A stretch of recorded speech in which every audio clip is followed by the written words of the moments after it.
আরে বাস, এখানে আবার কি হচ্ছে? তোমরা কি কেউ দেখে বুঝতে পারছো পায়রাগুলো কি করছে? আজকে রাস্তায় বেরিয়ে এক্কেবারে অন্যরকম একটা দৃশ্য চোখে পড়লো। বিড়ালদের জন্য সুন্দর করে খাবার রাখা রয়েছে, কিন্তু বিড়ালদের দেখা নেই।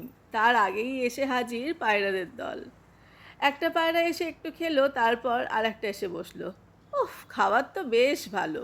ব্যাস, তারপর একজনের পর একজন এসে পুরো জায়গাটাই দখল করে নিল। দেখে মনে হচ্ছে এটা আর ক্যাট ফুড নয়, আজকে পিজিয়ান ফুড ফেস্টিভ্যাল।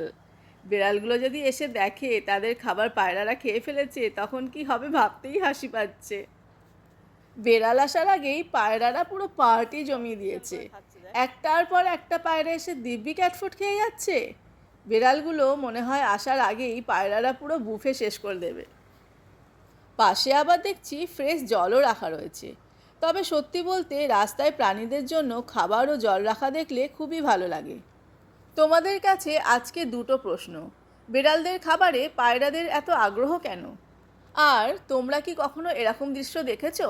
আমাকে অবশ্যই কমেন্ট করে জানিও। আমার এই আজকের ভিডিওটা তোমাদের নিশ্চয়ই খুব ভালো লেগেছে। আর যদি ভালো লাগে তাহলে অবশ্যই একটা লাইক ও কমেন্ট করে যাবে। তাহলে আজকের ভিডিওটা এখানেই শেষ করছি। খুব তাড়াতাড়ি আসছি অন্য কোনো মজার ভিডিও নিয়ে। তাহলে আজকের মতন এইটুকুই। টাটা।